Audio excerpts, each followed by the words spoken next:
तो hello guys, आप सभी का स्वागत करता हूँ रिएक्ट अपना चैनल में। तो गाइज आज का वीडियो है कब और कैसे डूबी थी द्वारकाधीश। तो गाइज आज हम अपना वीडियो स्टार्ट करते हैं, बहुत ही अमेजिंग होने वाला है। तो गाइज उससे पहले यदि इस चैनल पर नए हैं तो प्लीज इस चैनल को सब्सक्राइब और बेल आइकन बटन को प्रेस जरूर कर ले। तो गाइज हम अपना वीडियो स्टार्ट करते हैं। तो द्वारका एक ऐसी प्राचीन धार्मिक नगरी है जिसे कभी भगवान श्री कृष्ण ने बसाया था। हिंदू धर्म में द्वारका को 7 सबसे प्राचीन नगरों में से एक माना जाता है। बाकी 6 नगर हैं मथुरा, काशी, हरिद्वार, अवंतिका, कांचीपुरम और अयोध्या। कुछ लोग द्वारका को द्वारावती, कुशस्थली, आनर्तक, ओखा मंडल, गोमती द्वारका, चक्र तीर्थ, अंतर्द्वीप और वाणी दुर्ग के नाम से भी जानते हैं। इस शहर के चारों ओर बहुत लंबी दीवारें थीं, जिसमें कई द्वार थे। कई द्वारों के शहर होने की वजह से ही इस नगरी का नाम द्वारका पड़ा। परंतु अब यहाँ ये सवाल उठता है कि श्री कृष्ण की मृत्यु के बाद अचानक ऐसा क्या हुआ कि ये पूरी नगरी जलमग्न हो गई। दर्शकों, आज की इस वीडियो में हम आपको बताएंगे कि आखिर कब, क्यों और कैसे डूबी श्री कृष्ण की नगरी द्वारका। नमस्कार दर्शकों, द डिवाइन टेल्स पर आपका स्वागत है। द्वारका नगरी को श्री कृष्ण की कर्मभूमि भी माना जाता है। महाभारत में वर्णित कथा के अनुसार श्री कृष्ण ने जब कंस का वध किया तब जरासंध ने कृष्ण और यदुवंशियों का नामो निशान मिटाने की ठान ली और मौका मिलते ही जरासंध मथुरा और यादवों पर बार बार आक्रमण करता रहा। धीरे धीरे उसके अत्याचार बढ़ने लगे तो अंत में यादवों की सुरक्षा के लिए श्री कृष्ण ने मथुरा को छोड़ने का निर्णय लिया और मथुरा से निकलने के बाद भगवान श्री कृष्ण ने एक ऐसे नगर की स्थापना की जो विशाल और सुसंगत था। इस नगर का नाम था द्वारका नगरी। कहते हैं कि श्री कृष्ण अपने कुल बंधुओं के साथ द्वारका में बड़े आराम से रहने लगे। समय बीतता गया। 36 साल तक राज करने के बाद और श्री कृष्ण की मृत्यु के बाद द्वारका नगरी समुद्र में समा गई। पौराणिक ग्रंथों में द्वारका के समुद्र में विलीन होने से जुड़ी 2 कथाओं का विवरण मिलता है। पहला, माता गांधारी द्वारा श्री कृष्ण को दिया गया श्राप और दूसरा ऋषियों द्वारा श्री कृष्ण पुत्र सांब को दिया गया श्राप। कथा के अनुसार महाभारत युद्ध में कौरवों पर विजय प्राप्त करने के पश्चात जब युधिष्ठिर का हस्तिनापुर के राजमहल में राज तिलक हो रहा था, तब कौरवों की माता गांधारी ने अपने 100 पुत्रों के वध और महाभारत युद्ध के लिए श्री कृष्ण को दोषी ठहराते हुए श्राप दिया कि जिस प्रकार कौरवों के वंश का नाश हुआ है, ठीक उसी प्रकार यदुवंश का भी नाश होगा। जबकि दूसरी कथा के अनुसार महाभारत युद्ध के 36 वर्ष पश्चात द्वारका में तरह तरह के अपशकुन होने लगे। तब एक दिन महर्षि विश्वामित्र, कणों, देवर्षि नारद आदि द्वारका आए। वहां यादव कुल के नवयुवकों ने उनके साथ परिहास करने का सोचा। इसके लिए वे श्री कृष्ण के पुत्र सांव को स्त्री वेश में ऋषियों के पास ले गए और कहा कि ये स्त्री गर्भवती है। आप लोग बताइए कि इसके गर्भ से क्या उत्पन्न होगा। नवयुवकों के ऐसा कहने के बाद ऋषिगण ध्यान करने लगे और जब उन्हें पता चला उनके सामने ये सभी जिसे स्त्री बता रहे हैं वो वास्तव में एक पुरुष है, तो उन लोगों को बड़ा क्रोध आया और फिर उन्होंने नवयुवकों से कहा, तुम लोगों ने हमारा अपमान किया है, इसलिए श्री कृष्ण का यह पुत्र एक लोहे के मूसल को जन्म देगा जिससे तुम लोग अपने समस्त कुल का संहार करोगे। उस मूसल के प्रभाव से केवल श्री कृष्ण व बलराम ही बच पाएंगे। उधर श्री कृष्ण को जब ये बात पता चली तो उन्होंने कहा, यह बात अवश्य सत्य होगी।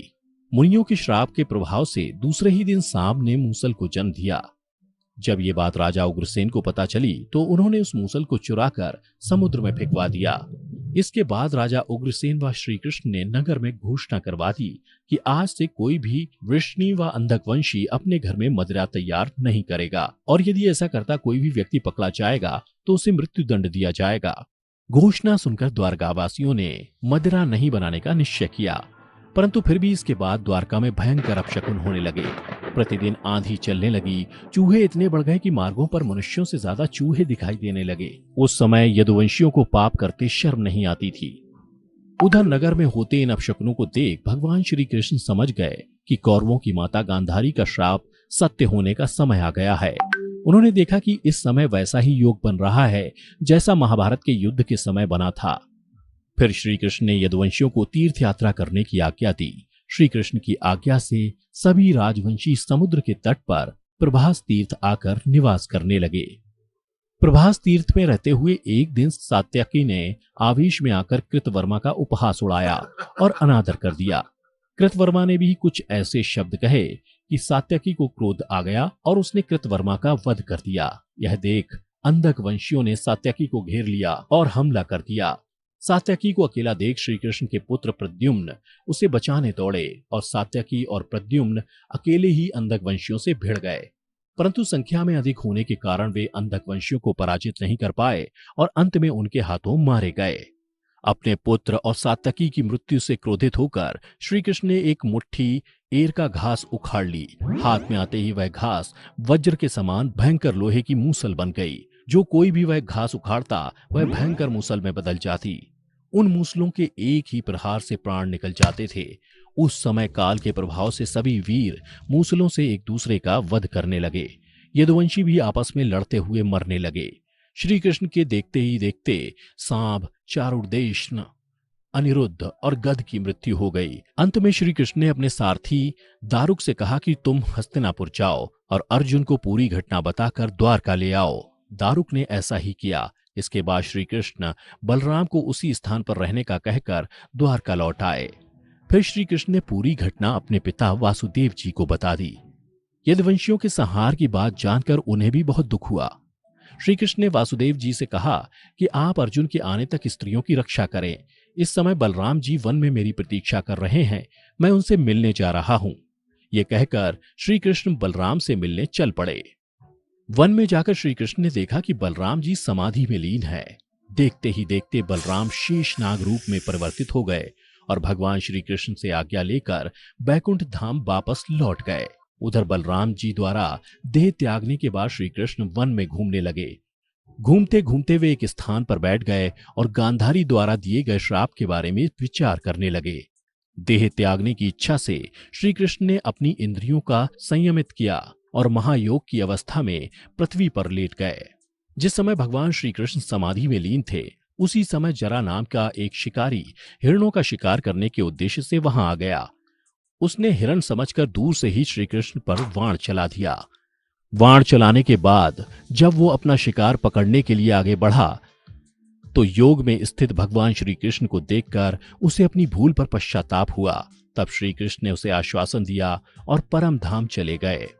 इधर दारुक हस्तिनापुर पहुंचकर यदुवंशियों के संहार की पूरी घटना पांडवों को बता दी। यह सुनकर पांडवों को बहुत शोक हुआ।